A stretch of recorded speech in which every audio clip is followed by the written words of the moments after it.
নমস্কার। গল্প অনুকল্প চ্যানেলে আমি অঞ্জলি। আজ আমি নারায়ণ সান্যাল রচিত একখানি ঐতিহাসিক উপন্যাস লাডলি বেগম পড়ে শোনাব। লাডলি বেগম উপন্যাসটির প্রকাশক শ্রী প্রবীর কুমার মজুমদার এবং প্রথম প্রকাশ ১৩৬৬ সনে। লাডলি বেগম মুঘল ইতিহাসে এবং কাব্যে উপেক্ষিতা একজন নারী। নূরজাহান নাটকে নায়িকার কন্যার প্রসঙ্গে পার্শ্ব চরিত্রে লাইলি বেগম নামে এসেছেন বটে একবার, তবে লেখক এখানে ইংরেজি ঐতিহাসিক যে নামটি ব্যবহার করেছিলেন লাডলি, তিনি সেই নামটি ব্যবহার করেছেন এবং পুরো উপন্যাসটি লাডলি বেগমের জবানবন্দিতে রচনা করেছেন। লেখক উপন্যাসে প্রয়োজনে ২-৩টে চরিত্রের সৃষ্টি করেছেন, কিন্তু ইতিহাসকে অতিক্রম করেননি। শুরু করছি লাডলি বেগম উপন্যাসের প্রথম পর্ব। নাম শুনে আমাকে চিনতে পারছেন না নয়? কেমন করে চিনবেন? আমি যে মুঘল কাব্যে উপেক্ষিতা। উর্মিলা যেমন ছিল বাল্মীকির চোখে, পত্রলেখা যেমন ছিল বাণভট্টের দৃষ্টিতে, অথচ আমি কিন্তু খাঁটি বাঙালি। জীবনের মতো আমিও বলতে পারতুম, লাডলি আমার নাম, মান করে মোর ধাম, জিলা বর্ধমানে, এত বড় ভাগ্য হত দিনহীন মোর মতো নাহি কোনোখানে। আগে হ্যাঁ, বর্ধমান জেলার মানকর গ্রামের এক অস্থায়ী সৈন্য শিবিরে সর্বপ্রথম এই রূপ রস শব্দ গন্ধ স্পর্শ ভরা পৃথিবীতে দুচোখ মেলেছিল। অন্তত আমার ধাত্রী আজি আম্মা তো তাই বলে। তবে দিনহীন বললে একটু বাড়াবাড়ি হয়ে যাবে। দিনহীন আমি নই। আমার আব্বাজান তখন ছিলেন মুঘল সম্রাট শাহেনশাহ আকবর বাদশার অধীনে বর্ধমান ভুক্তির এক জায়গিরদার। বাঙালির মেয়ে, তাই সোনার চামচ নয়, দুধ খেয়েছি সোনার ঝিনুকে। একটু বড় হয়ে ফুল কাটা সোনার রেকাবিতে পেস্তা বাদাম আঙুর আপেল, আরও বড় হয়ে রূপার থালায় বিরিয়ানি আর মুর্গ মাসাল্লাম। আমার আব্বাজানের স্বহস্তে পাকানো। হ্যাঁ, মা নয়, বাবা। মা যে উনানের ধারে কাছে ভিড়ত না। দুধে আলতা রং কালো হয়ে যাবে না? তাছাড়া তার সময় কই। আগুলফ না হলেও হাঁটু তক লম্বা চুল আঁচড়ানো আছে, গাধার দুধে স্নান করা আছে, মুখে হাবি জাবি মেখে পটের বিবিটি সাজার নানান আয়োজন আছে। তারপর আছে তানপুরা সেতাজ এসরাজ, আবার ওদিকে রং তুলি গজতন্ত্রের পাটি, কবিতা লেখার হাজার সরঞ্জাম তো আছেই। পাকশালার দিকে ভিড়বার তার সময় কোথায়? আর বাপির রান্নার হাত যাকে বলে, লাজবাব। আমার বাল্যকালে সে অবশ্য পাকঘরে ঢুকবার সময়ই পেত না, দিবারাত্র ব্যস্ত থাকতো নানান কাজে। তবে আজি আম্মার মুখে শুনেছি, আগ্রায় থাকতে আব্বাজান নিত্যি রান্না করত, সকালে রাতে নানান পদ। বর্ধমানে আসার পরেও মাঝে মাঝে ঢুকে পড়ত পাকঘরে। নওরোজ বকরিদ বা মিলাদ শরীফে ৫ মেহমান আমন্ত্রিত হলে সেদিন সে খুলে রাখত তার ভারী জোব্বা, মখমলের জড়িতোলা আং রাখা, বাজায় জড়াতো লাল গামছা। শখ করে ২-৫ পদ রান্না করত। সারা পাপুরচি শ্মশান মানে শুধু নয়, সংকোচে সরে দাঁড়াতো। এটা শুধু কিল্লাদারের প্রতি সম্মান দেখানোর জন্য নয়। ওই বড়বাবুর্চি জানত কৈশোরকালে বর্ধমানের এই জায়গিরদার ছিলেন স্বয়ং পারস্য সম্রাট শাহ দ্বিতীয় ইসমাইলের সফরচি। দুনিয়ার সেরা রাঁধুনিদের কাছ থেকে ওই রন্ধনবিদ্যাটা আয়ত্ত করেছিলেন তিনি। আম্মাজানকে মাঝে মাঝে রসিকতা করে বলতেন, কি সব ছবি আঁকা কবিতা লেখা নিয়ে সময় নষ্ট করছো? দুনিয়ার সেরা রস রসনায়। রান্নাটা শিখে নাও আমার কাছে। তাহলে বুড়ো হয়ে গেলে তোমার হাতের 5 পদ পরখ করবার সুযোগ পাবো। মা হেসে বলতো, মরণ! সেই ইচ্ছা থাকলে ভালো দেখে একটা রাঁধুনির মেয়ে শাদি করো না বাপু। সতীন নিয়ে ঘর করতে আমার তো আপত্তি নেই। আব্বা যেন হেসে বলতো, জানি তুমি তাই চাও, তাহলে তালাক চাইবার একটা অজুহাত পেয়ে যাও। মা আগুন ঝরা চোখে বাপের দিকে তাকিয়ে থাকতো। পিতৃপরিচয় দিলেই কি চিনতে পারবেন আমাকে? মনে তো হয় না। আমার আব্বাজানের নাম আলিকুলি বেগ ইস্তাজেলু। চিনতে পারলেন না তো? অথচ মায়ের নামটা উচ্চারণ মাত্রই আমাকে শনাক্ত করবেন, যেন আমি আমার হতভাগ্য বাপের আদুরে দুলালি নই, মায়ের উপেক্ষিতা আত্মজা। কিন্তু না, মায়ের নামটা এখনই শোনাবো না। কোনো অভিমান বশে নয়, তাকে আমিও প্রাণ দিয়ে ভালোবাসতুম। তার মেহেদি রঞ্জিত রাতুল চরণেই তো বিকিয়ে দিয়ে এসেছি গোটা জিন্দেগি। তার চেয়েও বড় কথা, গোটা জওয়ানি বিকিয়ে দিয়েছিলাম। অভিমান থাকলে কবেই তো তাকে ত্যাগ করে বলতে পারতুম, আপনি বুঝিয়া দেখো কার ঘর করো। আমি তো তা করিনি। তবে কেন তার নামটা এখনই বলে দিচ্ছি না? সম্পূর্ণ ভিন্ন উদ্দেশ্যে। কারণ আজ এই প্রথম আপনাদের শুধু আমার নিজের কথা শোনাতে বসেছি। যে কথা লিখতে ভুলে গেছি ইতিহাস, তার কথা তো আপনারা সবাই জানেন। এখন এই মুহূর্তে তার নামটা উচ্চারণ মাত্র আপনারা সবাই লাফ দিয়ে উঠবেন, বলবেন, ও মা, তাই নাকি? তুমি তার মেয়ে? এতক্ষণ বলনি কেন গো? তাকে তো ভালো রকমই চিনি। তোমার মায়ের নামটা কতবার পড়েছি ইতিহাসের পাতায়। ট্রয়ের হেলেন, মিশরের ক্লিওপেট্রার পাশাপাশি বারে বারে উল্লিখিত হতে দেখেছি ওই নামটা। বলো, বলো, তোমার মায়ের কথা বলো শুনি। হ্যাঁ বলবো, বলতে আমাকে হবেই। তাকে বাদ দিয়ে আমি যে কেউ না, কিচ্ছু না। তার সেই উর্বশী বিনিন্দিত চোখ ধাঁধানো রূপের ছটার জন্যই তো ইতিহাসে চিরাগে মুর্দা হামাই বেজগান গোরে গরিব বাঁকা, নিঃশব্দ ঘেরা গোরস্থানে আমি এক নিভে যাওয়া উপেক্ষিতা প্রদীপ। হ্যাঁ গো, তোমাদের একবারও কৌতূহল হয়নি জানতে, সেই হেলেন ক্লিওপেট্রার সঙ্গে যে মহিলাটি প্রতিযোগিতা করত, তার একমাত্র আত্মজয়ের রূপটা কেমন ছিল? রূপযৌবনের কথা পড়ে মরুক, সে মেয়েটার পোড়া কপালখানা কেমন ছিল সেটা জানতে ইচ্ছে হয়নি? অতি সযত্নে তিনি আমাকে সারা জীবন আগলেছিলেন, একেবারে আষ্টে পৃষ্ঠে। না, অক্টোপাসের মতো নয়। অক্টোপাস যাকে জড়িয়ে ধরে তার সঙ্গে যে ওর খাদ্যখাতক সম্পর্ক, এ তো তা নয়। এ যে মা জড়িয়ে ধরেছে তার ছাঁকে। কেমন জানেন? যেন বিচিত্র বর্ণা দুর্লভ একটি বামাবর্ত শঙ্খ ঘিরে আছে একটা ধুকপুক প্রাণকে। ওই ধুকপুক প্রাণটাই সারা জীবন বয়ে বেড়াচ্ছে জগদ্দল শঙ্খটাকে নিজের স্বার্থেই।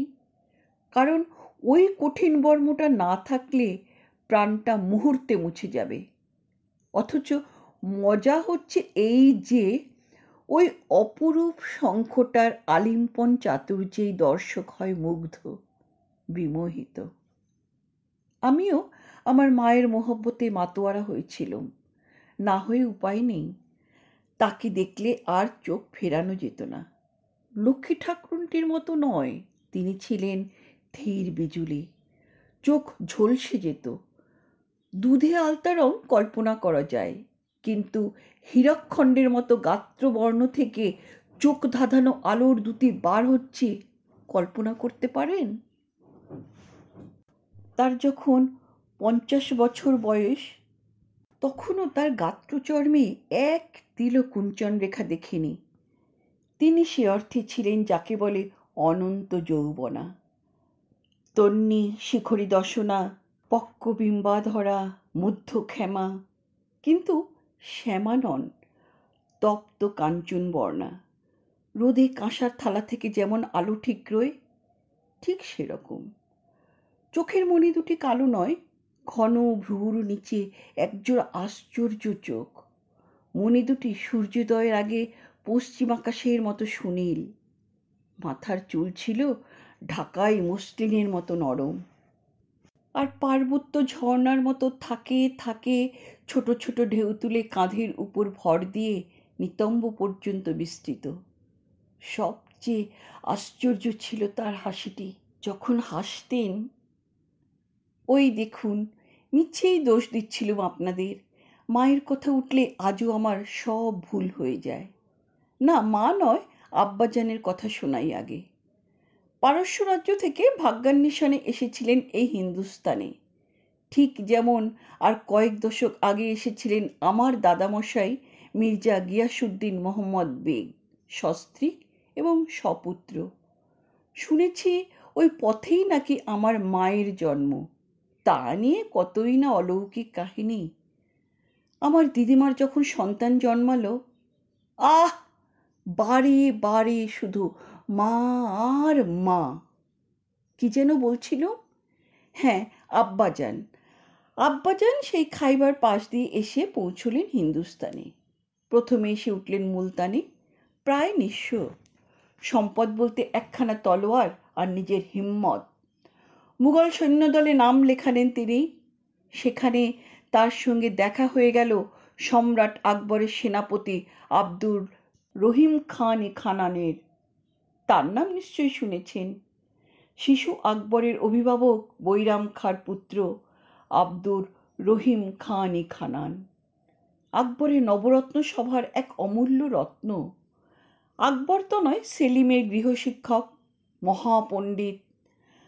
বাবরের চুগতায় তুর্ক ভাষায় লেখা আত্মজীবনীকে তিনি সহজবোধ্য ফার্সিতে অনুবাদ করেছিলেন। শুধু পণ্ডিতই নন, সমর কুশলী সেনাপতিও। আব্দুল রহিম তখন চলেছেন তট্টা বিজয়ে। এই যুদ্ধে অপরিসীম দক্ষতা দেখালেন আব্বাজান। সেনাপতি মুগ্ধ হলেন নবাগতের বীরত্বে, পৌরুষে, ব্যক্তিত্বে এবং কর্মদক্ষতায়। যুদ্ধান্তে রাজধানীতে ফিরে এসে তিনি আলীকুলি ইন্তাজিলুককে হাজির করলেন শাহেনশাহ আকবরের দরবারে। এই অসম সাহসিক যোদ্ধা কৃতিত্বের কথা সম্রাটকে সবিস্তারে জানালেন। সেটা যেন কত হিজারত? না, হিজারতের হিসাবে আপনাদের মালুম হবে না। আপনাদের হিসাবে সেটা 1591 খ্রিস্টাব্দ। শাহেনশাহ জালালউদ্দিন আকবর গুণীর কদর করতে জানতেন। তখনই আলীকুলিকে দেওয়া হলো 5000 মনসবদারের পদ। শুধু তাই নয়, সম্রাটের ইচ্ছায় আলীকুলির উপর বর্ষিত হলো এক বেহেস্তি মোবারকি। মুঘল সম্রাটের বিশিষ্ট মন্ত্রী মির্জা গিয়াসউদ্দিন মোহাম্মদ বেগের কন্যার সঙ্গে হয়ে গেল বাগদান। গিয়াস বেগের আপত্তি ছিল না, বরং আগ্রহ ছিল। তিনি অতি চতুর রাজনীতিজ্ঞ। বুঝতে পেরেছিলেন ওই নবাগত দুর্মদ সমরনায়ক অনেক অনেক উঁচুতে উঠবেন। হয়তো রাজা মান সিংয়ের অবসর গ্রহণে তার জামাইটি হয়ে পড়বে তামাম হিন্দুস্থানের প্রধান সেনাপতি। আমার মায়ের বয়স তখন সবে 15। তার মতামত অবশ্য কেউ গ্রহণ করেনি, সেটা সে যুগের কেতা ছিল না। তবে সেও মুগ্ধ হয়েছিল ঝরকার অন্তরাল থেকে ওই পুরুষ সিংহকে দেখে। আজি আম্মার মুখে পরে শুনেছি, সে আমলে বেহেস্তের হুরিরাও ধন্য হয়ে যেত এক রাত আলীকুলির অঙ্কুশায়নী হবার সুযোগ পেলে। অমন বিশ্বস্কন্ধ বৃহত্তব্যঞ্জক দেহকান্তি নাকি ছিল নিতান্ত দুর্লভ। ইংরেজি ঐতিহাসিক আমার বাবাকে বর্ণনা করেছিলেন একটি মাত্র শব্দে, ইন্ডিয়ান অ্যাপোলো। আলীকুলি বেগ ইন্তাজিলুর সঙ্গে মির্জা গিয়াসের কন্যা মেহেরুন্নিসার বিবাহ সুসম্পন্ন হল 1592 খ্রিস্টাব্দে। প্রথম বছর সাথে ওরা ছিলেন আগ্রা এলাকায়, আগ্রা ও ফতেপুর সিক্রিতে। ধীরে ধীরে ধাপে ধাপে আলীকুলি শাহেনশাহের প্রিয়পাত্র হয়ে উঠছিলেন। বিবাহের 7 বছর পরে শাহজাদা সেলিমকে যখন মেবার অভিযানে পাঠানো হলো, তখন সমরাভিজ্ঞ আলীকুলিও তার সঙ্গে গেছিলেন। সেখানেই নাকি আব্বাজান খালি হাতে একটা বাঘ মেরেছিলেন, প্রাক্তন সম্রাট শেরশাহের মতো। শাহজাদা সেলিম সন্তুষ্ট হয়ে আলীকুলিকে উপাধি দেন শের আফগান। খালি হাতে বাঘটাকে বধ করেছিলেন বটে, কিন্তু নিজেও ক্ষতবিক্ষত হয়েছিলেন। তাই যুদ্ধান্তে আগ্রায় ফিরে এসে প্রায় 3 মাস তাকে শয্যাশায়ী হয়ে থাকতে হয়েছিল। শাহজাদা সেলিমের কি বদান্যতা! তিনি প্রতিদিন আসতেন আব্বাজানের তত্ত্ব তালাশ নিতে। মেহেরুন্নিসা সম্মানীয় অতিথির আদর অভ্যর্থনার কোনো ত্রুটি রাখতেন না, একথা বলাই বাহুল্য। প্রথমে পর্দার আড়াল থেকে, তারপর ব্যাপারটা নিত্যনৈমিত্তিক হবার পর প্রকাশ্যেই। তাছাড়া সম্রাট আর শাহজাদাদের কাছে আবার পর্দা কিসের? নওরোজ বাজারে ওদের তো বেপর্দা হয়েই বের হতে হতো। ক্রমে সুস্থ হয়ে আব্বাজান একদিন সম্রাট আকবরের দরবারে উপস্থিত হলেন।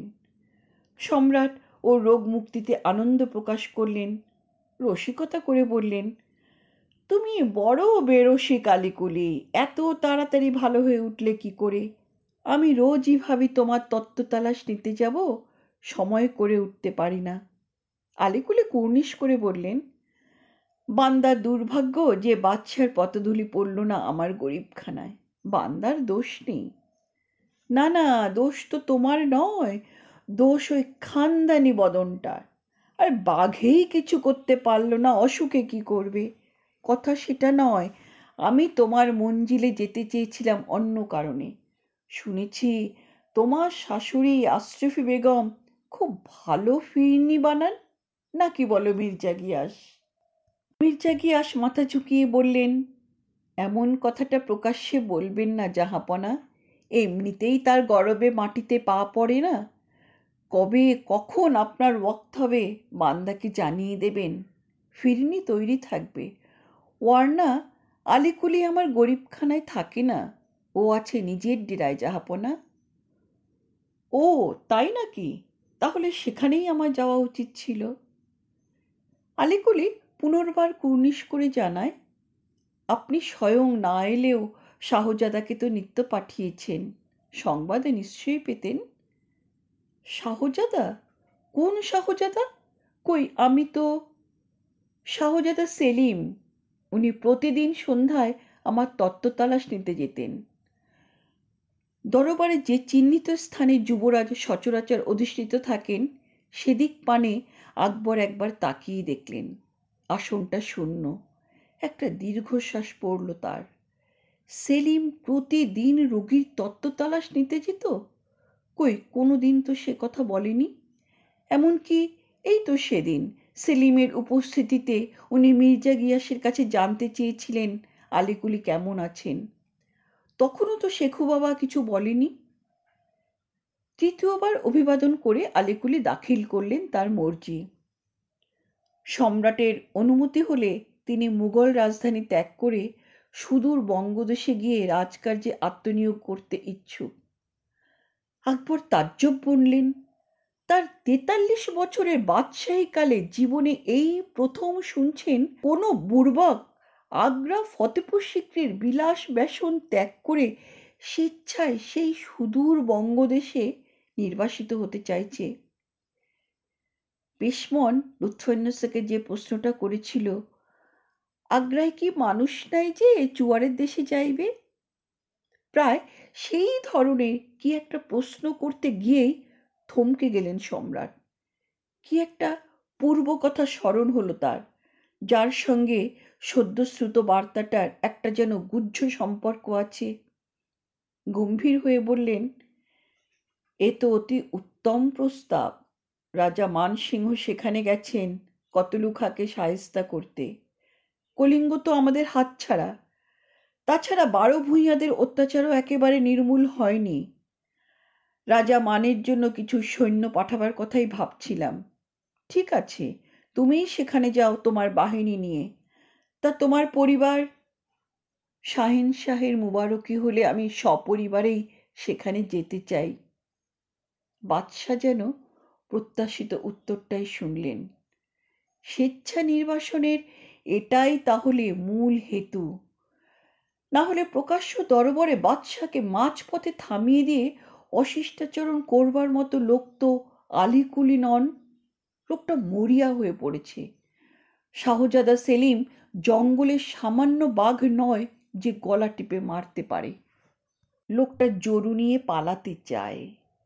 একটা দীর্ঘশ্বাস পড়ল সম্রাটের। কি হবে এই হিন্দুস্তানের, তার অবর্তমানে? হ্যাঁ, আমি যা শুনেছি, যা জেনেছি, এবার তাই বলি। এটা ইতিহাস নয়, এটা আমার স্মৃতিচারণ, এটা লাডলির স্মৃতিচারণ। আজ্ঞে না, মেহেরুন্নেসার প্রাক-বিবাহ জীবনের রোম্যান্স আমার প্রত্যক্ষ অভিজ্ঞতা নয়। তখনও আমার জন্ম হয়নি। সেটা শুনেছি অনেকের মুখে, তবে সবচেয়ে বেশি করে আজি আম্মার কাছে, অনেক পরে, বয়ঃপ্রাপ্তির পরে। আজি আম্মা আমার দুধমা। সে আমলে ধরানা ঘরের মেয়েরা সন্তানকে দুগ্ধপান করাতো না, নিযুক্ত হতো দুগ্ধবতী ধাত্রী। সম্রাট জাহাঙ্গীরের দুধমা যেমন ছিলেন আকবরের গুরু শেখ সেলিম চিশতির কন্যা, যার পুত্র কুতুবউদ্দিন কোকা হচ্ছে জাহাঙ্গীরের দুধ ভাই। আজি আম্মা জন্মসূত্রে হিন্দু, রাজপুত। মুঘল হারেমে এসেছিলেন উদয়পুরী বেগমের সঙ্গে, অর্থাৎ শাহজাহানের গর্ভধারিণীর খাস বাদী হিসেবে। একজন মুসলমানকে বিবাহ করে ধর্মান্তরিতা হন আজি আম্মা। পরে আব্বাজানের সঙ্গে আগ্রা থেকে বর্ধমানে চলে আসেন, কারণ তখন আমার মায়ের ছিল সন্তান সম্ভাবনা। আমার জন্মের 1 মাস আগে তার একটি পুত্র সন্তান জন্মায়, আমার দুধ ভাই রুস্তম শেখ। বাল্যকালে আমার জীবন ছিল ওই আজি আম্মা আর রুস্তম ভাইকে ঘিরে। মায়ের দেখা দিনান্তে পেতুম কিনা সন্দেহ। মায়ের যে নানান বাতে, তার সময় কোথায়? তসবির আঁকা শেখাতে, গান শেখাতে, আরবি ফার্সি পড়াতে দণ্ডে দণ্ডে আসতেন গৃহশিক্ষকেরা। আর বাকি সময় তিনি মত্ত থাকতেন সঙ্গীত চর্চায়, কাব্য রচনায় অথবা তসবির আঁকায়। এছাড়া দীর্ঘ প্রসাধন তো আছেই। মেহেরুন্নেসার প্রাক বিবাহ জীবনের রোম্যান্সের কথা প্রথম যেদিন শুনি, তখন আমার বয়স মাত্র 6 বৎসর। কিছুই যে বুঝিনি, এটুকুই শুধু মনে আছে। হয়তো ভুলেই যেতুম। ভুলিনি, একটি বিশেষ কারণে ভুলিনি, কারণ সেদিন আমি মায়ের কাছে অহেতুক ধমক খাই। আগ্রা থেকে একজন খুবসুরত মেহমান এসেছিলেন বর্ধমান কিল্লায়। না, আগ্রা থেকে নয়, উড়িষ্যা থেকে আগ্রা ফিরে যাবার পথে। উড়িষ্যায় তার ভাইয়ের অসুখ করেছিল, তাই দেখতে গেছিলেন। দিন 2 ছিলেন বর্ধমানে। খুবই সুন্দরী, তবে আমার মায়ের তুলনায় কিছুই নয়। একদিন মা তার খাস কামরায় বসে তসবির বানাচ্ছে, আমি প্রকাণ্ড ঘরের ও প্রান্তে ঘুরিয়া খেলছি আপন মনে। আগ্রা থেকে যিনি এসেছিলেন, তিনি ঠিক মায়ের পিছনেই বসে ছবি আঁকা দেখছিলেন। আম্মাজান তার কাছে জানতে চাইলেন ছবিটা কেমন হচ্ছে। জবাবে তিনি কি বলেছিলেন, আম্মাই বা কি বলেছিলেন, কিছুই বুঝিনি। বড় শক্ত শক্ত সব কথা। শুধু অনেক পরে একটা কথা বুঝতে পারি, ছবি আঁকতে আঁকতে তন্ময় হয়ে আম্মাজান ভুলে গেছিলেন এটা বর্ধমান। হঠাৎ আম্মাজান একটা দীর্ঘশ্বাস ফেলে বললে, সেলিম ভারতবর্ষের সিংহাসনে, আর আমি কোথায় পড়ে আছি? সেলিমকে তা আমি জানি না। ওই কথা শুনেই আমি কিন্তু উঠে পড়েছি। পায়ে পায়ে এগিয়ে এসে মাকে বলতে গেলুম, তুমি বর্ধমানে গো। কিন্তু বলা হলো না। তার আগেই সেই সুন্দরী কি একটা কথা বললেন। মা জবাবে বললেন, তুমি এ কথা শুনিলে, কিন্তু আমার শপথ এ কথা যেন কর্ণান্তরে না যায়। পরেও মুহূর্তেই মেহেরুন্নেসার নজর হলো কাঠের পুতুলটা বুকে জড়িয়ে আমি দাঁড়িয়ে আছি অদূরে। তিনি অহেতুক আমাকে ধমকে উঠলেন, বড়দের কথার মধ্যে তুমি কেন? যাও, নিচে যাও, রুস্তমের সঙ্গে খেলোগে যাও। আমি ম্লান মুখে নিচে নেমে এসেছিলুম আজি আম্মার ঘরে। হয়তো ওই তিরস্কারের জন্যই ঘটনাটা ভুলতে পারিনি, অথবা মনে আছে এজন্য যে আমার লাঞ্ছনার কথা যখন আজি আম্মাকে সাতকাহন করে শোনাতে গেলুম, তখন সে বলে বসল, সেলিম হচ্ছেন নয়া বাদশাহ, নতুন রাজা। তিনি গদিতে উঠে বসেছেন বলে আমার আম্মা জানেন নাকি খুব দুঃখ হয়েছে।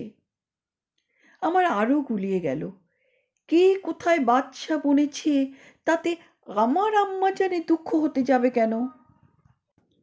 ব্যাপারটা আর একটু খোলসা হলো আমরা সবাই আগ্রা চলে আসার পরে। তখন আমার বয়স 10-11। ইতিমধ্যে আব্বাজান মারা গেছেন। অনেক অনেক কেঁদেছিলাম সেদিন। আমি একটু ঠোঁট ফুলালেই আব্বাজান আমাকে কোলে তুলে নিত, চুমায় চুমায় ব্যতিব্যস্ত করে তুলত। তাতেও যদি আমার অভিমান না ভাঙে, তখন তার দাড়ি ঘষে দিত আমার নাকে মুখে। সুড়সুড়ি লাগায় আমি খিলখিলিয়ে হাসতে শুরু করতুম। কিন্তু সেই বিশেষ সন্ধ্যায় আব্বাজান আমাকে কোলে তুলে নিল না। আব্বাজান আমাকে আদর করল না। তার লালে লাল আংরাখায় যে তার ছোট্ট মুন্নি মাথা খুঁটছে, আব্বাজান তা চেয়েও দেখল না একবার। আমরা সপরিবারে চলে এসেছি আগ্রাতে। আজি আম্মা আর রুস্তম ভাইও এসেছে। আমাদের প্রথমে রাখা হয়েছিল সালিমা বেগমের হেফাজতে। ইনি দ্বিতীয়া মহিষী, মুরাদের জননী। জাহাঙ্গীর একে খুব বিশ্বাস করতেন। আর একটু বড় হয়েছি, অনেক কিছু বুঝতে শিখেছি এতদিনে। আগ্রা কিল্লার জৌলুসে বর্ধমানের গেঁয়ো মেয়েটার মাথা ঘুরে গেছিল। নাচ গান লেগেই আছে, রোজ রাত্রেই আলো রোশনাই আর আতশবাজির ঝলকানি। বিশেষ করে মনে আছে যুথিকা মঞ্জিলের ঝরকার আড়াল থেকে দেখা হাতির লড়াই। উহ, কি বিভৎস! মাস কয়েক পরে একদিন আজি আম্মাকে বলি, আচ্ছা, তুমি যে বলেছিলে আগ্রাতে আমার দাদামশাই দিদিমারা আছেন, মামা মামিরা আছে, এক মামাতো বোন আছে, তারা কোথায়? তাদের সঙ্গে তো দেখা হলো না। আজি আম্মা দীর্ঘশ্বাস ছেড়ে বললে, তোর বদনসিব, কি করবি বল? যতদিন না তোর আম্মা যা নিকায় বসছে, ততদিন দাদু দিদার সঙ্গে তোর দেখা হবে না। আমি অবাক হই। আমার মায়ের নিকায় বসার সঙ্গে দাদু দিদার কি সম্পর্ক? আর মা যে নিকায় বসতে চলেছে এ খবরটাও তো অজানা। জানতে চাই, ব্যাপারটা কি? কার সঙ্গে মায়ের শাদী হবে? শাহিন শাহ নুরুদ্দিন মোহাম্মদ জাহাঙ্গীর বাদশাহ গাজী। খুব আনন্দ হয়েছিল শুনে। জাহাঙ্গীর লোকটাকে অবশ্য আমার ভালো লাগেনি। কোনোদিন আমার সঙ্গে একটা কথা বলেনি, আদর করা তো দূরের কথা। অথচ লোকটা রোজই রাত্রে আসতো আমাদের মঞ্জিলে। তা সে যাই হোক, মা যদি বেগম হয় তবে নির্ঘাত হবে সারাহ বেগম, মানে পাটরানী। না হবে কেন? অত বড় হারিম সারার মায়ের মতো সুন্দরী আর কি কেউ আছে? আজি আম্মা ভেবেছিল খবরটা শুনে আমি মর্মাহত হব। তা হলুম না দেখে এত দিনে সে রসিয়ে রসিয়ে আমাকে শুনিয়েছিল মেহেরুন্নিসা আর সেলিমের মোহব্বতের কিস্সা। প্রথম দৃশ্য নওরোজ বাগিচা। ফতেপুর সিক্রিতে গিয়েছেন কখনো? সুনহারা মকান, যেখানে বাস করতেন আকবর জননী হামিদা বানু, হাজি বেগম, বেগা বেগম। তার পশ্চিমে অর্থাৎ যোধাবাই প্রাসাদের উত্তরে দেখবেন একটা চারচৌকা বাগিচা আছে। সেখানেই বসত নববর্ষে নওরোজের মিনা বাজার। সওদা বেচতে আসতেন হারেমভুক্ত সুন্দরীরা আর আমির মালিকদের স্ত্রী কন্যা পুত্রবধূর দল। ক্রেতা সীমিত, বাদশাহ স্বয়ং অথবা শাহজাদার দল। জরি নকশি তোলা রেশমি চিনাংশ, সোনার কারুকাজ করা শিরস্ত্রাণ, অস্ত্র শস্ত্র অথবা মহার্ঘ মসলিন। কি কেনাবেনা হচ্ছে সেটা গৌণ। আসল কথা হচ্ছে কে কিনছেন, কার কাছে কিনছেন, আর কি জাতে রঙ্গ রসিকতা হচ্ছে। এই ঘটনা বাস্তবে 1592 সালের প্রথম ভাগ। শাহজাদা সুলতান সেলিমের বয়স তখন 23। আজি আম্মা নিজেই তখন 25 বছরের সুন্দরী। উদয়পুর মহিষীর সঙ্গে মুঘল হারেমে এসেছে বছর 6 আগে। গিয়াস বেগের স্ত্রী আসফত বেগম একটি দোকান সাজিয়ে বসেছেন। তাকে সাহায্য করতে সঙ্গে আছে তার পঞ্চদশী অনুরা কন্যা মেহেরুন্নেসা। শাহজাদা সেলিম নাকি কোন এক সুন্দরীর কাছে দুটি ভালো জাতের কবুতর কিনেছিল। সে দুটিকে বগলদাবা করে ঘুরতে ঘুরতে এসে হাজির আসফত বেগমের পণ্যশালায়। প্রথমটায় তিনি মেহেরুন্নেসাকে নজর করেননি, সে মুখ লুকিয়েছিল পর্দার আড়ালে। শাহজাদা অন্যমনস্কের মতো মেয়েটিকে বলে, ধরো তো এ দুটো। পায়রা জোড়া হস্তান্তরিত করে একটি দামাস্কাসে ছোড়ার ধার পরীক্ষা করতে ব্যস্ত হয়ে পড়ে। ছোড়াটি শাহজাদা সেলিমের পছন্দ হলো। আসফত বেগমের সঙ্গে নানান রঙ্গরসিকতা দর কষাকষি করে পণ্যদ্রব্যটি খরিদ করল। তারপর দাম মিটিয়ে দোকান ছেড়ে রওনা দেয়। কিছু দূরে গিয়ে তার খেয়াল হলো, পার্শ্ববর্তী দেহরক্ষীকে জিজ্ঞাসা করে, হ্যাঁ রে, পায়রা জোড়া তখন কাকে ধরতে দিলুম বলতো? লোকটা আভূমি কুর্নিশ করে বললে, মির্জা গিয়াস মোহাম্মদ বেগ সাহেবের লেরকিকে খোদাবন্দ। মেয়েটিকে বান্দা চেনে, মেহেরুন্নেসা। চলুন কবুতর জোড়া ফিরিয়ে আনি। বলা বাহুল্য, আর এক ঝলক মেহেরুন্নেসাকে দেখতে পাওয়ার বাসনাটাই ছিল প্রবল। সেলিম বলে, কই বাতে নেই, ধরে নেওয়া যাক আজকে নওরোজের দিনে কবুতর জোড়া আমি তাকে উপহার দিয়েছি। চলো অন্য দোকানে যাই। লোকটা পুনরায় সেলাম করে বললে, শাহজাদার মুবারকি অপাত্রে বর্ষিত হয়নি গরিব পারবার। তামাম ফতেপুর সিক্রির সৃষ্টা সুন্দরী ওই মেহেরুন্নেসা। সেলিম চলতে শুরু করেছিল, এ কথায় থমকে দাঁড়িয়ে পড়ে। কা তাজ্জবকে বাতে, সে শাহজাদা, অথচ এক সামান্য বেওকুফের কাছ থেকে তাকে শুনতে হচ্ছে ফতেপুর সিক্রির সুন্দরী শ্রেষ্ঠা কোন অসামান্যা। ইতিপূর্বে দুবার সেলিম দুলহন সেজেছে। ভগবান দাসের আত্মজা মানবাই আর উদয়পুরের মোটা রাজার কন্যা মানমতি। কোনোটি পাত্রীর রূপে বিমোহিত হয়ে নয়, মহব্বতে মাতোয়ারা হয়েও নয়, পিতার ইচ্ছায় রাজনৈতিক বিবাহ। একটি অসামান্য সুন্দরীর সঙ্গে সে আমলে তার ছিপায় মহব্বতীয় কারবার চলছে বটে, কিন্তু আনারকলিকে হারেমজাত করা শক্ত, অন্তত আকবর বাদশাহ জীবিত থাকতে। কৌতূহল প্রবল। ফিরে এলো সেলিম আসফত বেগমের দোকানে। এসেই চোখাচোখি হলো। সেলিমের চোখে আর পলক পড়ে না। বেকুফটা ভুল বলেছে।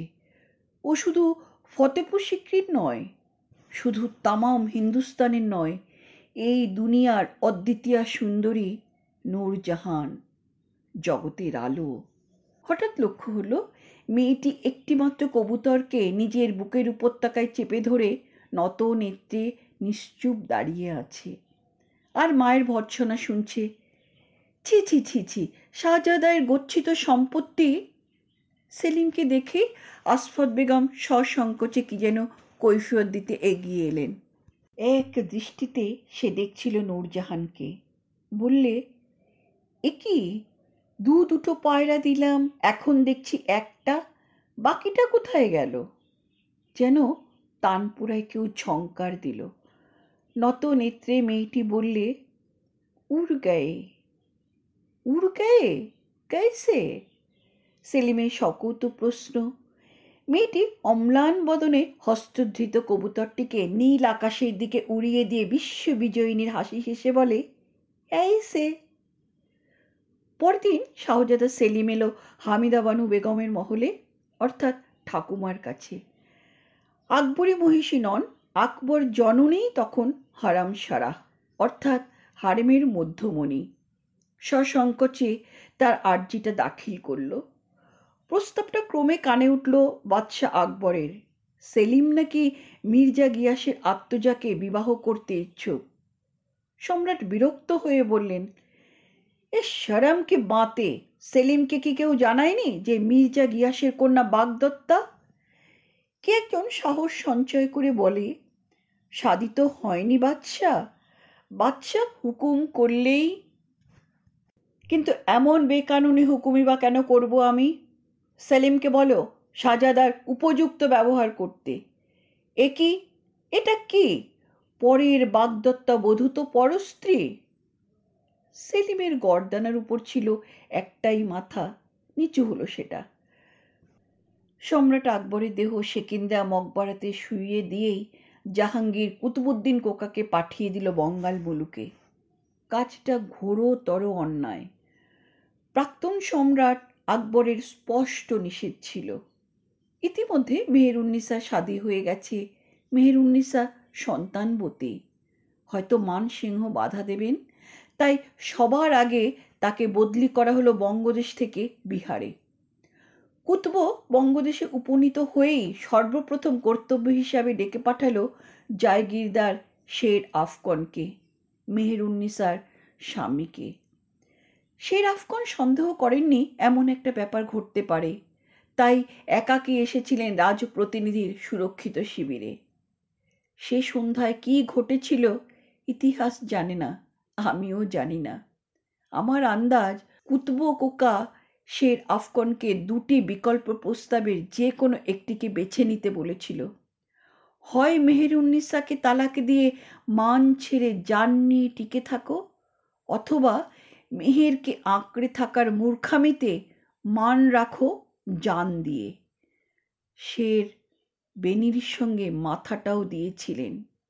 তবে নাকি খালি হাতে বাঘ মারার তাকত, তাই প্রাণ দেওয়ার আগে সিংহের গুহায় ঢুকেও 2-4 জন সিপাহী সমেত জান নিয়েছিল সিংহের, জাহাঙ্গীরের দুধভাই কুতব কোকার। শেষের এই কথাগুলো অবশ্য আজি আম্মা আমাকে বলেনি, সে শুধু আমাকে শুনিয়েছিল নওরোজ মিনাবাজারের ওই কিস্সাটা এবং আরও কিছু। এটাও ইতিহাস স্বীকৃত, কিন্তু কেমন করে এটা ঘটল? মির্জা গিয়াস এবং তার স্ত্রী দুজনেই বুঝতে পেরেছিলেন যে সেলিম মজেছে মেহেরুন্নিসাকে দেখে। তারা একথাও জানতেন তাদের আত্মজা অপরের বাগদত্তা। এবং সর্বোপরি সম্রাট আকবর স্বয়ং নামঞ্জুর করেছেন শাহজাদার আর্জি।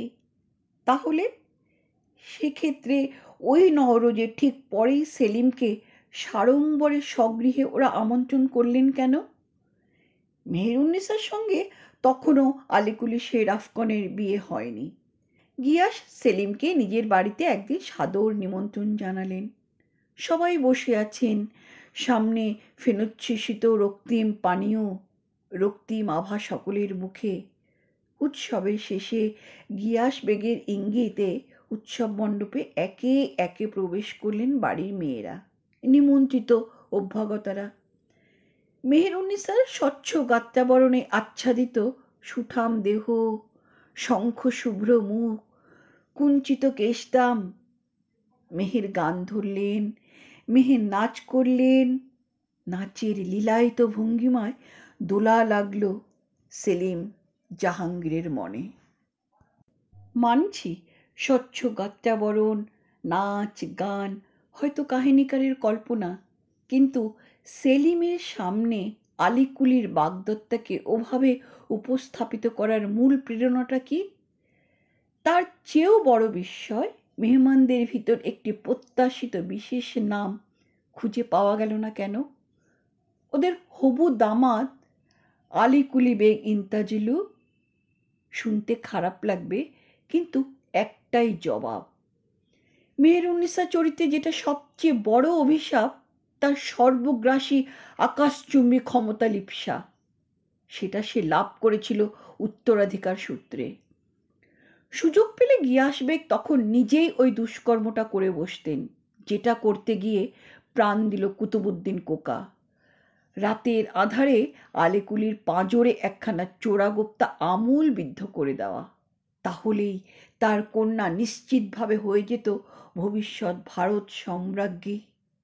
মির্জা গিয়াস কালে হতেন বাদশার শ্বশুরমশাই। এসব কথা সেদিন আমার মনে হয়নি, কিন্তু হবে কোত্থেকে?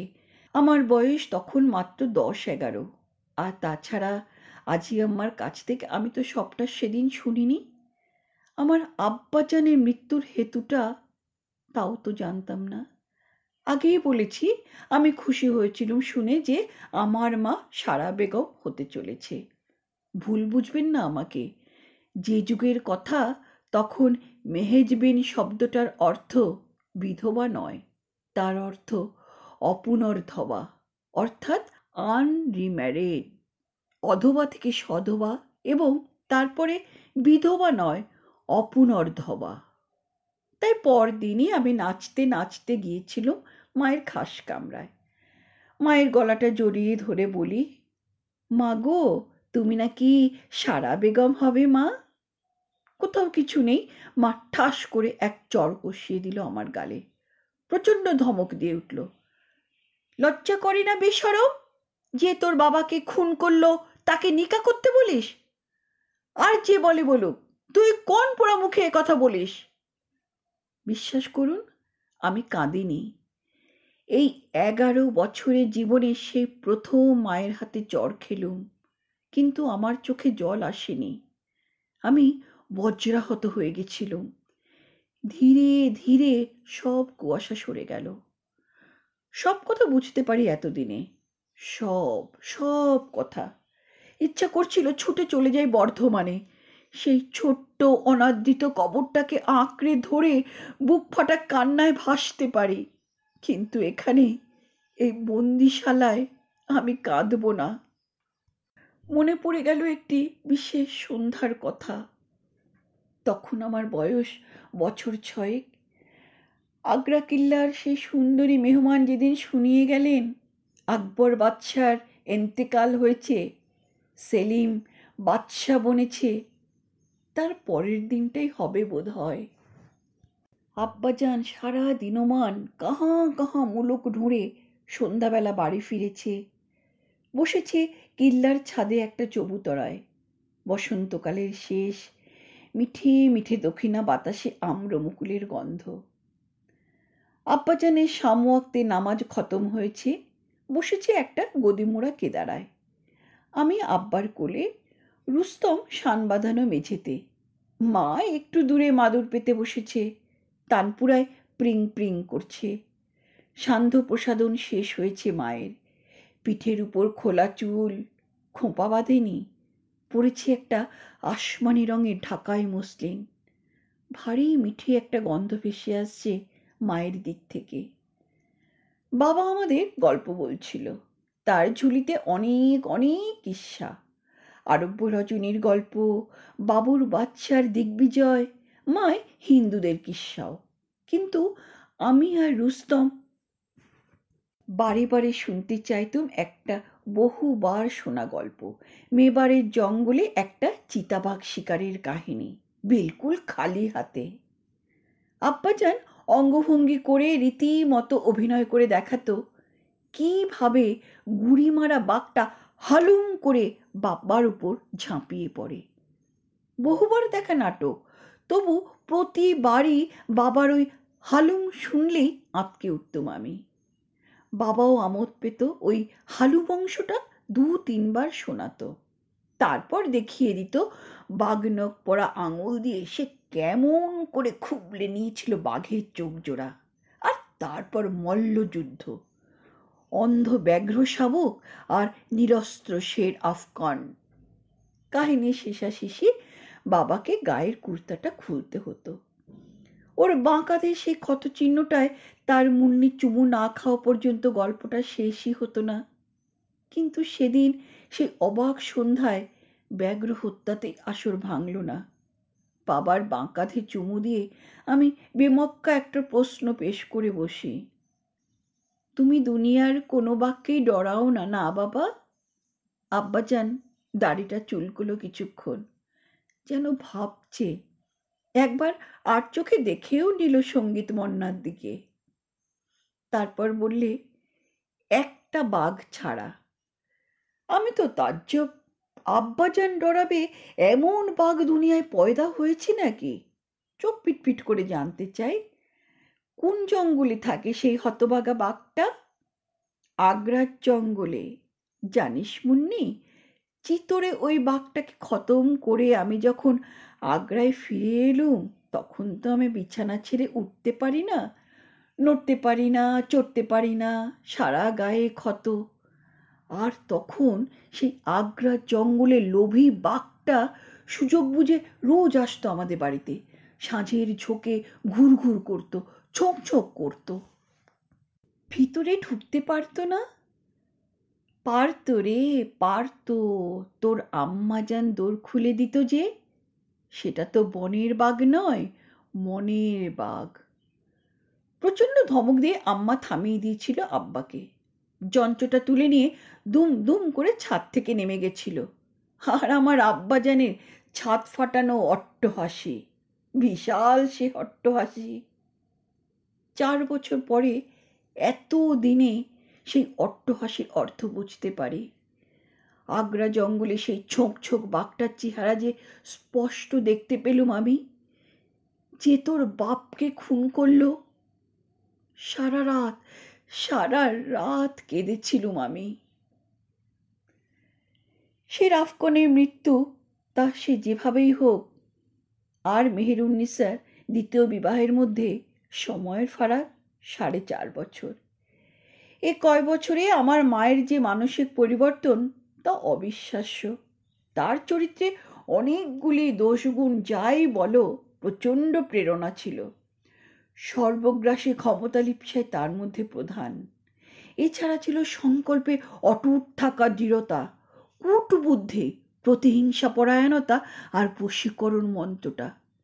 কিন্তু আমার কাছে সবচেয়ে খারাপ লাগতো তার আত্মকেন্দ্রিকতা।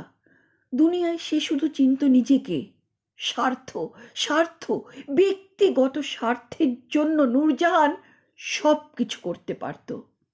আমায় যেদিন চড় মারে, সেদিন তার প্রতিশোধ পরায়ণতাটাই প্রবল ছিল।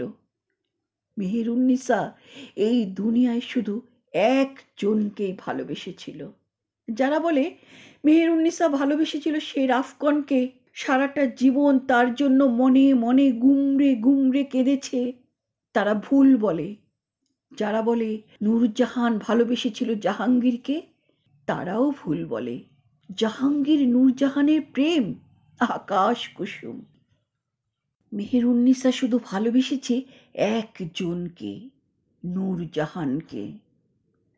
জাহাঙ্গীরকে সে সেবা করেছে, শুশ্রূষা করেছে, পরিতৃপ্তি দিয়েছে, পরিচালিত করেছে। জানি তা। বিবাহ করেছে, শান্ত করেছে, রাতের পর রাত তার সঙ্গে একই শয্যায় শয়ন করেছে, সবই মানছি। কিন্তু ভালোবাসতে পেরেছিল কি? নূরজাহান এবং জাহাঙ্গীরের বিবাহিত জীবনের দৈর্ঘ্য 18 বছর।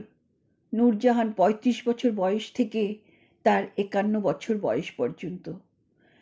জাহাঙ্গীরের প্রতিটি বেগম তাকে সন্তান উপহার দিয়েছে, এটা তথ্য। আর মেহেরুন্নিসা যেমন উপহার দিয়েছিল আলীকুলিকে একটি কন্যা সন্তান। মুঘল যুগের ওই ইতিহাসটা যারাই একটু নাড়াচাড়া করেছেন, তারা সবাই জানেন ওই 18 বছর ধরে নূরজাহান একটি পুত্র প্রতিম অবলম্বন খুঁজে ফিরেছে পাগলের মতো, যাতে জাহাঙ্গীরের জমানা খতম হলেও নূরজাহানের কর্তৃত্ব বজায় থাকে নতুন করতলগত বাদশাহের মারফত। এই জন্য সে কার কাছে হাত পাতেনি? জাহাঙ্গীরের একটি উত্তরাধিকারী সন্ধানে সে কি না করেছে। খসরুকে জামাই করতে চেয়েছে, খুররমকে বাঁধতে চেয়েছে ভাইজিকে দিয়ে, পারভেজ, জাহানদার, শাহরিয়ার, একটা বাদশাহজাদা হলেই হলো। এটা ইতিহাস। এই পটভূমিকায় চিন্তা করে দেখুন তো, লাডলি বেগমের কোনো বৈপিত্রিক ভাই বা বোন নেই কেন? কেন কেন নেই? ওই সঙ্গে স্মরণও করুন, মুঘল হারেমে কিন্তু লাল ত্রিকোণ বলে কিছু জানা ছিল না। থাকলে মুমতাজ বেগম 19 বছর 2 মাস 11 দিনের বিবাহিত জীবনে 14টি সন্তান প্রসবান্তে রক্তাল্পতায় মৃত্যুবরণ করে ভারতবর্ষকে তাজমহল উপহার দিয়ে যেত না। 4.5 বছরে তিল তিল করে বদলে গেছিল মেহেরুন্নিসা। তার আমিত্বের প্রভাবে, তার সর্বগ্রাসী ক্ষমতা লিপ্সার প্রভাবে। গুলবদন বেগম অথবা হামিদা বানু বেগম যা পারেনি হুমায়ুনি আমলে, মরিয়াম জমানি যা পারেনি আকবরী জমানায়, সেই অসম্ভবকেই সম্ভব করতে হবে। সুলতানা রিজিয়ার মতো মূর্খামি সে করবে না, উঠে বসবে না কোনোদিন তখ্ত সুলেমানে। সে বসে থাকবে ঝরকার আড়ালে, মদ্যপ অহিফেন আসক্ত একটা স্ত্রৈণ শিখণ্ডীকে বসাবে মসনদের উপর। লোকটা আদৌ নিরক্ষর নয় আকবর বাদশার মতো। আকবর সারা জীবন দুঃখ করেছেন নিজের অক্ষর পরিচয়হীনতার জন্য, তাই মাত্র 4 বছর বয়স থেকেই জ্যেষ্ঠ পুত্রের শিক্ষার ব্যবস্থা করেন। গৃহশিক্ষক ছিলেন মহাপণ্ডিত আব্দুর রহিম খান ই খানান। তিনি সেলিমকে শিখিয়েছেন আরবি, ফার্সি, হিন্দি, উর্দু, সংস্কৃত ভাষা, আর সেই সঙ্গে ইতিহাস, ভূগোল, প্রাণীবিদ্যা। মিনিয়েচার পেইন্টিং বিষয়ে জাহাঙ্গীর তো তার আমলে ছিলেন একজন কনৌজার, কিন্তু হলে কি হবে, নূরজাহান তাকে মুঠোয় বন্দি করল। 2 দশক ধরে নূরজাহান ছিল বেনামদারি বাদশাহ। সেভাবেই চেয়েছিল চালিয়ে যেতে জীবনের বাকি কটা বছর। জাহাঙ্গীর জমানার পরেও খসরু, খুররম অথবা শাহরিয়ারকে কবজা করে পারেনি নূরজাহান। কিন্তু মায়ের কথা কেন সাতকাহন করে শোনাচ্ছি বোকার মতো? আমার কথা বলি, শুনুন। আরও একটা তথ্য কি নজরে পড়েছে আপনাদের? জিয়ামুলের কথা, তখন 12-13 বছর বয়সে অনুরা কন্যার বাগদান হতো, 15-16 হতো তার শাদী। আমার কি হলো? মুঘল হারেমে যেদিন বন্দি হয়ে আসি সেদিন আমি 8ম বর্ষীয়া, আর নূরজাহানের ব্যবস্থাপনায় যেদিন তার ভাইজির সঙ্গে খুররমের শাদী হলো সেদিন আমি ত্রয়োদশী। নূরজাহান কেন বেছে নিল ভাইজিকে? আরজুবানু বেগম মানে ভবিষ্যৎ মুমতাজ মহলকে? কেন নয় নিজের বাপ হারা আবাগিটাকে? লিখতে শরম হয়, তবু যা জেনেছি, যা বুঝেছি তাই অকপটে দাখিল করি। নূরজাহান জানত আমি জাহাঙ্গীরের দৃষ্টিতে হারেমের এক উটকো আপদ, না যায় তাড়ানো, না যায় জিইয়ে রাখা। নূরজাহান বুঝেছিল বাদশার এই চক্ষু শুলকে শাদী করলে সেই অপরাধে খুররম সম্রাটের বিরাগভাজন হয়ে পড়বে। ওই খুররমকে কবজা করেই নূরজাহান যে সে আমলে তার ভবিষ্যৎটা নিরাপদ করতে চাইছে। খুররমকে সিংহাসনে বসিয়ে অন্তরাল থেকে হিন্দুস্তান শাসন করা। এজন্যই আমাকে মায়ের সঙ্গে রাখা হয়নি। ওই 4.5 বছর আমি মেহেরুন্নিসার সঙ্গে এক মহলে বাস করিনি। আমি ছিলুম অন্য একটা সংলগ্ন মহলে, আজি আম্মার হেফাজতে। আমার সঙ্গে একই কামরায় বাস করত আরেকটি হারেমবাদী, আমার চেয়ে বছর 7-8 বড়, মিনা বিবি। মিনা বিবি বহুভোগ্যা ছিল, কাশ্মীরি, খুবই সুন্দরী, যেমন রং তেমনি দেহের গঠন। এক এক রাত্রে এক এক শাহজাদার ঘরে ডিউটি পড়ত তার, যেমন যেমন নির্দেশ আসত। নির্দেশ পাঠাত সারাবাদী, হারেমের মুখ্য অধিকারিকা। কে কবে কার ঘরে রাত কাটাবে, অর্থাৎ বহুপত্নিক শাহজাদাবর্গের মধ্যে কার কবে একটু মুখ বদলাবার শখ হবে, তার হক হদিশ সারাহবাদীর নখদর্পণে। মিনা বিবি ছিল আমার বড় বোনের মতো, সেই আমাকে হুঁশিয়ার করে দিয়েছিল, খুব সাবধান, শাহিন শাহ জাহাঙ্গীরের নজর যেন তোর উপর কোনোদিন না পড়ে। কেন রে, জানতে চাই আমি। পূর্বকের বেহুদ্দা তুই, বুঝিস না কেন? তোকে দেখলেই ওর মনে পড়ে যায় একটা পুরনো দিনের পাপ কাজের কথা। আর তাছাড়া নূরজাহান বেগম সাহেবার যে একটা অতীত দাম্পত্য জীবন আছে, সে যে এককালে আর কারো বিছানায় রাত কাটাতো, এ কথা যে উনি ভুলে থাকতেই চান, বুঝলি না? তা বটে। আপনারা হয়তো জানেন না আমার দাম্পত্য জীবনের কথা। এ তো কোনো উপন্যাস নয়, আমার আত্মকথা। তাই কই মাছের মতো আপনাদের কৌতূহলটা জিইয়ে রাখার কোনো দায় আমার নেই। মোদ্দা কথাটুকু প্রথমেই বলে রাখি, আমার শাদী হয়েছিল 22 বছর বয়সে, অর্থাৎ আমার মায়ের নিকাহ সুসম্পন্ন হবার পাক্কা 10 বছর পরে। আমার বিবাহিত জীবনের ব্যাপ্তি মাত্র 7 বছর। আর আমি একটি মাত্র কন্যার জননী। এই 10 বছরে নূরজাহান কি তার অরক্ষণীয় কন্যার বিয়ের কথা ভাবেনি? ভেবেছে, কন্যা অরক্ষণীয় বলে ভাবেনি, তার উপেক্ষিত যৌবন বিকিয়ে যাচ্ছিল বলেও নয়, সম্পূর্ণ অন্য কারণে। জাহাঙ্গীর জমানার অবসানে তার ক্ষমতা অম্লান রাখতে। প্রথম প্রস্তাব তুলেছিল জাহাঙ্গীরের জ্যেষ্ঠ পুত্র শাহজাদা খসরুর সঙ্গে। তখন সে জানত না লাডলি বেগম সম্রাটের এত বড় চক্ষুশূল এবং ক্ষীণ আশা ছিল খসরু দৃষ্টিশক্তি ফিরে পাবে, কারণ জাহাঙ্গীর শতপ্রণোদিত হয়ে ওর চিকিৎসা করাচ্ছিল। সম্রাটের ওই জ্যেষ্ঠ পুত্র উদার, মহৎ, মুঘল দৈত্যকুলে সে এক প্রহ্লাদ, যেমন ছিল পরের জমানায় শাহজাহার জ্যেষ্ঠপুত্র দারাশুকো। হিন্দুস্তানের খুবই দুর্ভাগ্য, জাহাঙ্গীর আর শাহজাহানের জ্যেষ্ঠপুত্রদ্বয় ভারতবর্ষের সিংহাসনে বসেনি।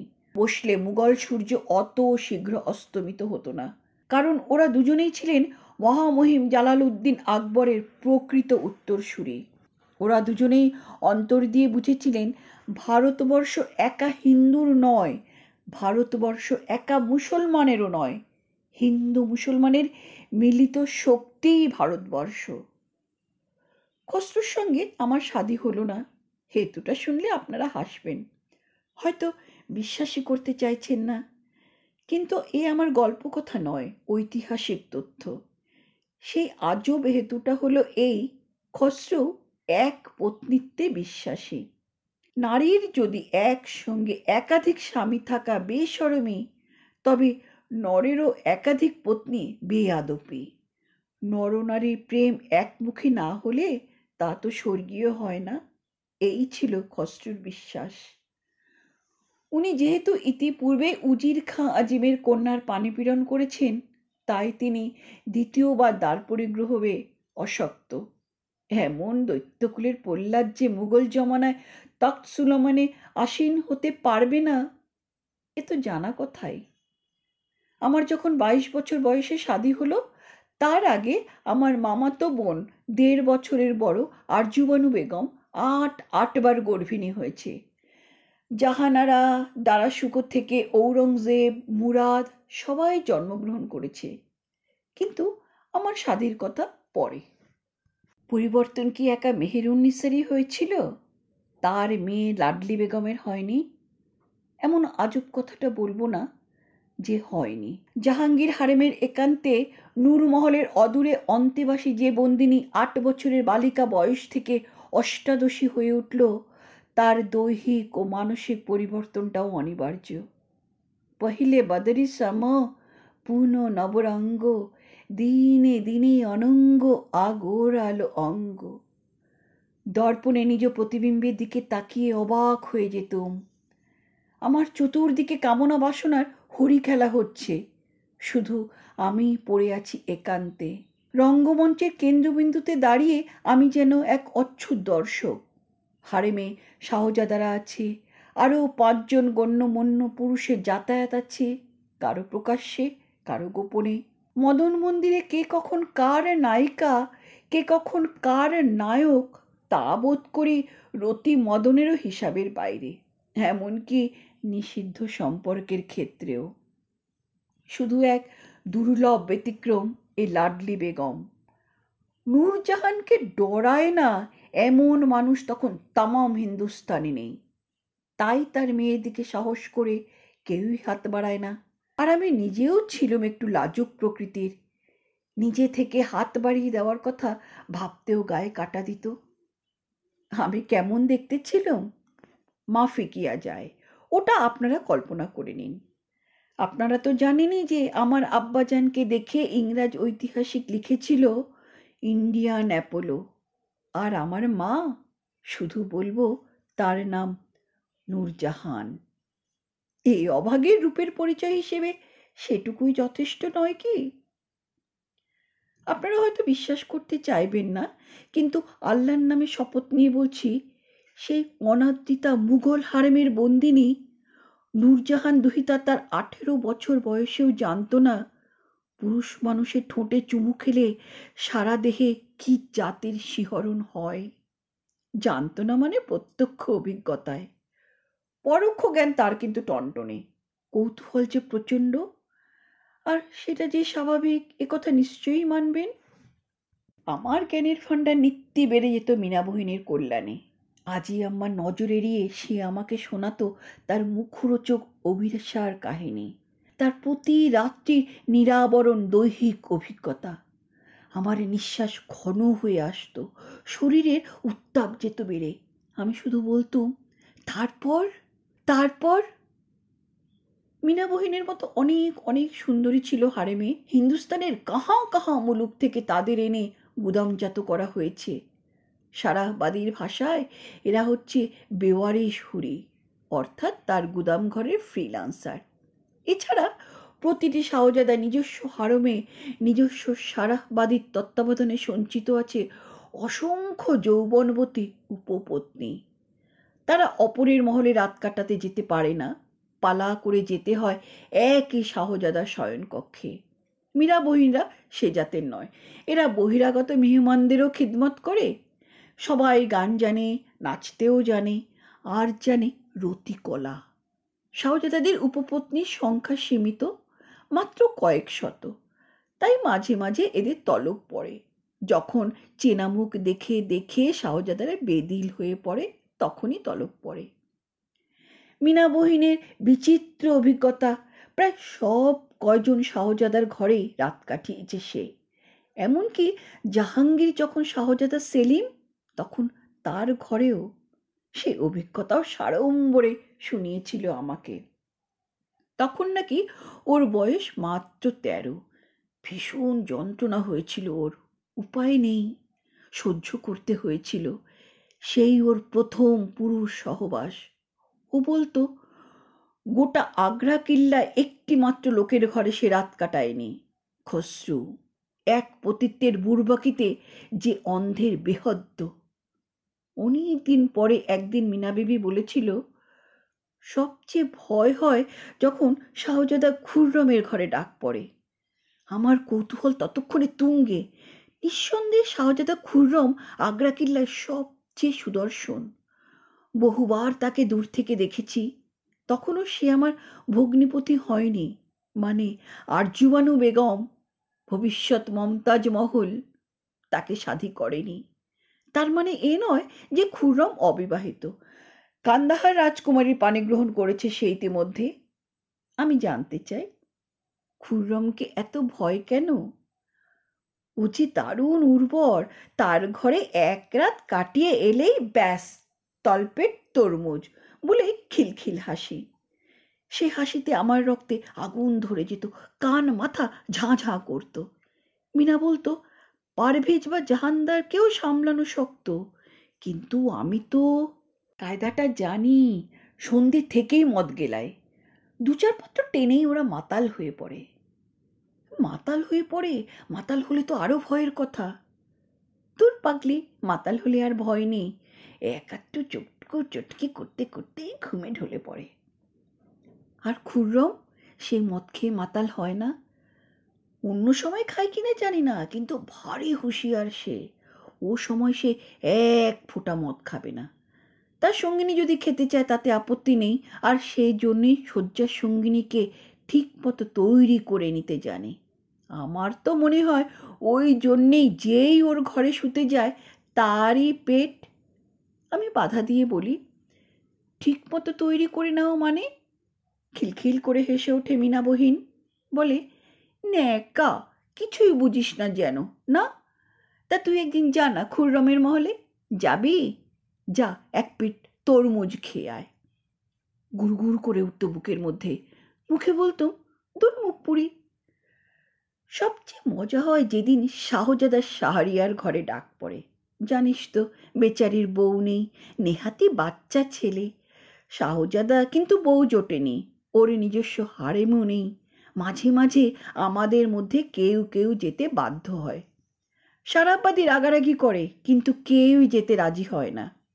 কেন? কেন গো? তুই দেখিসনি ওকে? না, কেন? আরে লোকটা জড়ভরত, ওর নাম নসুদ্নি, অকম্মার ধাড়ি, বাঁ হাতটা পক্ষাঘাতগ্রস্ত, কথা জড়িয়ে যায় আর মুখ দিয়ে ক্রমাগত লালা ঝরে। বোঝে সব, খিদেও আছে, কিন্তু পারে না। পারে না? পারে না মানে কি পারে না? কিছুই পারে না। আমি তো ওর ঘরে ৫-৭ রাত কাটিয়েছি। কাজের মধ্যে কাজ, ক্রমাগত তার লালা মুছিয়ে দেওয়া। চোখ দুটো যেন তার ঠিকরে বেরিয়ে আসে। শুধু তাকিয়ে তাকিয়ে দেখে, মুখের দিকে একবার, আবার বুকের দিকে। একবার ওর কি মতিচ্ছন্ন হলো, তেড়ে এলো আমার দিকে। বহু কসরত করেও আমার কাঁচুলের ফাঁসটাই খুলতে পারল না। শেষে গলদঘর্ম হয়ে কাঁদতেই শুরু করলো। তুই নিজেই কাঁচুলির ফাঁস খুলে দিলি না কেন? দায় পড়েছে আমার। নশুধনি আছিস তাই থাক না বাপু। পিঠের উপর অত বড় কুঁজ, চিত হয়ে শোয়ার শখ কেন? আমার মায়া হতো, ভয়ও হতো। হারেম সারার ঘুলঘুলিয়ায় যদি কোনোদিন ওর সামনাসামনি পড়ে যাই, নারী সঙ্গ বঞ্চিত কিশোরটা যদি এক হাতে আমাকে জড়িয়ে ধরে। বেশি কিছু অবশ্য সে করতে পারবে না, মীনাবহিন বলেছে, সে ক্ষমতাই তার নেই। কিন্তু যদি তার লালা শিখতে মুখে, গাটা ঘিন ঘিন করে উঠত। কিন্তু ওই ঘুলঘুলিয়া লুকোচুরি খেলতে খেলতে হঠাৎ যদি বাঁকের মুখে শাহজাদা খুররমের সামনে পড়ি। খুররম দুঃসাহসী, নূরজাহানের প্রিয় পাত্র। সে বোধহয় ছেড়ে কথা বলবে না। তার ওই নরম দাড়ি ঢাকা মুখে ছি ছি ছি ছি, কি সব বিশ্রী চিন্তা। মেহেরুন্নিসা যেদিন নূরজাহান হলো, জাহাঙ্গীরের মহিষী হলো, তার ঠিক ১ বছর পরে খুররম শাদি করলো আমার মামাতো দিদিকে, আরজুবানু বেগমকে। আমার বয়স তখন ১৪ ছুঁই ছুঁই। দিদি আমার চেয়ে ১.৫ বছরের বড়, কিন্তু দেখলে আমাকেই বড় মনে হতো। কারণ আরজুবানু ছিল রোগা, একহারা, যেন কৈশোরের মায়া ত্যাগ করতে পারছে না। আর আমার অবস্থা ঠিক উল্টো। ১৩-১৪ বছর বয়সেই আমাকে মনে হতো ১৬-১৭। খুররমের এই শাদির সম্বন্ধ এনেছিল মেহেরুন্নিসা, নূরজাহান। ভাইজির সঙ্গে তার বিয়ে দিয়ে তাকে কবজা করতে। কথাটা ভুল, না ভুল নয়, অর্ধসত্য। মেহেরুন্নিসাই সম্বন্ধটা আনে, বাদশাহকে রাজি করায়। কিন্তু তিনি খবর পাননি তার আগেই ওরা দুটিতে পরস্পরের প্রেমে পড়েছিল। সেটা দুজনেই গোপন রেখেছিল। ভাবখানা দেখালো যেন বাপ মায়ের ইচ্ছে অনুযায়ী ওরা বিয়ে করলো। আসলে তা ঠিক নয়। এটা আমার শোনা কথা নয়, প্রত্যক্ষ জ্ঞানে, প্রত্যক্ষ জ্ঞানে এটা আমি জেনেছি। সে কথাটাই বলি। শাহজাদাদের কাছে এমনিতেই পর্দা কিছুটা শিথিল, তার উপর খুররম এখন আমার ভগ্নিপতি। তার চেয়েও বড় কথা, আরজুবানু হারেমের ভিতরেই পেয়েছিল একজন বাপের বাড়ির লোক, শুধু বান্ধবী নয়, আত্মীয়া। প্রায়ই সে আমাকে ডেকে পাঠাতো শাহজাদার মহলে আড্ডা দিতে। তার মহলে প্রায় প্রতি সন্ধ্যাতেই গান বাজনা ও নাচের আসর বসত। শাহজাদা খুররম মধ্যমণি, সে কিন্তু মদ্যপান করত না। আশ্চর্য, গান অধিকাংশই ঠুংরি, কত্থক নাচে প্রচলন বাড়ছে। কি জানি কেন, প্রথম দিন থেকেই শাহজাদা খুররম আমাকে একটু নেক নজরে দেখত। হাসি ঠাট্টা মশকরা লেগেই থাকতো। এমনকি অনেকে এ নিয়ে আমাকে ঈর্ষা করতেও শুরু করলো। ব্যাপারটা ঘোরালো হয়ে উঠল প্রায় বছরখানেক পরে। আরজুর গর্ভে তখন প্রথমা কন্যা জাহানারা। ও বেশি নড়াচড়া করতো না। এমনিতেই আরজুর শরীর বড় দুর্বল। শুয়ে শুয়ে গান শুনতো বা নাচ দেখত। শাহজাদা এক এক সময় এক এক সুন্দরীকে নিয়ে যমুনার দিকে ঝোলা বারান্দায় উঠে যেত। নিম্ন কণ্ঠে রঙ্গরসিকতা করত, আবার ফিরে আসতো গানের আসরে। তেমনি একদিন ও হঠাৎ আমাকে একান্তে পেয়ে যায়। একান্তে মানে আশপাশে আরও লোক আছে, আমাদের দেখতেও পাচ্ছে, হয়তো কথোপকথন শুনতে পাচ্ছে না। শাহজাদা হঠাৎ আমার হাতটা টেনে নিয়ে বললে, তোমার মা কিন্তু আমার প্রতি অবিচার করেছে, আমাকে ঠকিয়েছে। আমি চমকে উঠি, বলি, কেন? আঁচলের আড়ালে সাচ্চা মতি লুকিয়ে রেখে ছোট মুক্তোর মালা আমার গলায় পরিয়ে দিল। আমি স্তম্ভিত। এ কি বলছে খুররম? শশবস্তে বলি, এসব কি বলছেন? এখন আফসোস করা বৃথা, এ কথাই তো বলতে চাইছো? আমি কিছুই বলতে চাইছি না, বহিন যে শুনলে কি বলবে? কিছুই বলবে না? তার সঙ্গে আমার মহব্বতের পরেও আমি কান্দাহার কুমারীকে শাদি করেছি, কই তাতে তো তার দিল টোটেনি। অবাক হয়ে বলি, বহিনজির সঙ্গে আপনার মহব্বত হয়েছিল শাদির আগে? হরগিজ মহব্বত। কাল বিকেলে এসো, তার সামনেই তোমাকে সে গল্প শোনাবো। কিন্তু তার আগে আমার একটা প্রশ্নের জবাব দেবে। কি প্রশ্ন? তুমিও কি ওই বুড়বক খসরুর মতো বিশ্বাস করো যে পুরুষ মানুষ একটার বেশি শাদী করতে পারবে না? আমার হাত পা অবশ হয়ে আসে। প্রশ্নোত্তর কোন খাতে চলেছে সেটুকু অনুমান করতে পারবো না, এত বড় মূর্খ আমি নই। খসরু ছাড়া মুঘল রাজপরিবারের প্রত্যেকটি পুরুষই একাধিকবার শাদী করেছে। খুররম তো ইতিমধ্যে 3বার শাদী করে বসে আছে। শরিয়তি কানুনে 4বার বিবাহ অনুমোদিত। কিন্তু সে কি আমার রূপ যৌবনে এতই মুগ্ধ যে মাত্র 1 বছরের ভিতরেই আরজুবানুকে বাতিল করার কথা ভাবছে? ঠিক আছে, এখনই জবাব দিতে হবে না, কাল বিকেলে এসো, কেমন? সে রাত্রে সারা রাত আমার ঘুম হলো না। কার সঙ্গে এ বিষয়ে আলোচনা করি? মায়ের সঙ্গে নিশ্চয়ই নয়। আমার পিতৃহন্তাকে শাদী করার পর থেকে আমার মা আমার মন থেকে অনেক অনেক দূরে সরে গেছে। আজি আম্মার সঙ্গে এসব বিষয়ে কথা বলা কি ঠিক হবে? আর মিনা বহিন মুখ আলগা লোক, এখনই হয়তো 5 কান করে দেবে। স্থির করলুম পরদিন শাহজাদার আমন্ত্রণ মতো তার মহলে যাব। শুধু শাহজাদা নয়, বহিনজিও এটা কিভাবে নেবে সেটাও বুঝে নেবার চেষ্টা করতে হবে। পরদিন শাহজাদার মহলে যেতেই ওরা দুজন আমাকে সাদরে অভ্যর্থনা করল। নানান খাদ্য, নানান পানীয়। আমি বা শাহজাদা মুখ খুলবার আগে বহিনজি হঠাৎ আক্রমণ করে বসলো আমাকে। হ্যাঁ রে, তোর পেটে পেটে এত, তাই না ডাকতেই এ পাড়ায় ঘুরঘুর করতে আসা হয় না রে? আমি অবাক হয়ে বলি, কি বলছো বহিনজি? আমি তো ন্যাকা, ভাজা মাছটি উলতে খেতে জানিস না নয়? এদিকে তো বেশ কড়মড় করে শাহজাদার মুন্ডু চিবাচ্ছিস। শাহজাদা খুররাম শুয়েছিল অদূরে একটা কামদার গালিচায়। সোনার পরাতে রাখা একটা বস্তায় গোলাপের দলগুলি ছিঁড়ে ছিঁড়ে পারস্য গালিচায় ছড়িয়ে দিচ্ছিল আপন মনে। সেখান থেকেই বললে, তোমার বহিনজির কাছ থেকে লুকিয়ে পার পাবে না লাডলি, ও সব জানে। কি জানে? তুমি আমি মহব্বতের শিকারায় উথাল পাথাল দোল খাচ্ছি। আমার মাথাটা নিচু হয়ে এলো। এ কি শ্যালিকার প্রতি রসিকতা? কথা ঘোরাবার জন্য বলি, কাল আপনি বলেছিলেন শাদির আগেই আপনি একবার মহব্বতের শিকারায় উথাল পাথাল দোল খেয়েছিলেন। সেই কিস্সাই তো শুনতে এসেছি, বলুন। খুররম বুঝে নিল আমি কথাটা ঘোরাতে চাই। তখন বুঝিনি, আজ বুঝতে পারি সে ছিল উস্তাদ মৎস্য শিকারী। কতখানি সুতো কখন ছাড়তে হয় জানে। বললে, বেশ, শোনো সেই কিস্সা। বছর 3 আগে নওরোজ বাজারেই তোমার দিদিকে আমি প্রথম দেখি, বুঝেছ? ঘুরতে ঘুরতে এসে দাঁড়িয়ে পড়ি গিয়াস বেগের পত্নী আশফাত বেগমের দোকানে। সেখানেই 4 চক্ষুর প্রথম মিলন। আমি তখন মনে মনে ভাবছি আশ্চর্য ঘটনাচক্র। সেই একই স্থান, একই বেগম সাহেবার দোকান, অথচ পাত্রপাত্রী কেমন বদলে গেছে। সেদিন ছিল জাহাঙ্গীর আর নূরজাহান, আর এদিন ছিল শাহজাহান আর মুমতাজ। শাহজাদা বলেই চলেছে বেগম সাহেবা ছিলেন একটু দূরে, তার নাতনি অর্থাৎ তোমার বহিনজি সওদা বেচছেন। আমি অবাক হয়ে যাই, এক দৃষ্টিতে তাকিয়ে থাকি তোমার দিদির দিকে। তখন তার বয়স 14, না 15, সংশোধন করে দিল পূর্ণ গর্ভা আরজুবানু। বেশ, না হয় 15ই। তখন তাকে কিন্তু আমি চিনি না। একটু পরে মেয়েটি বললে, কি দেখছেন, কিছু কিনবার ইচ্ছা আছে?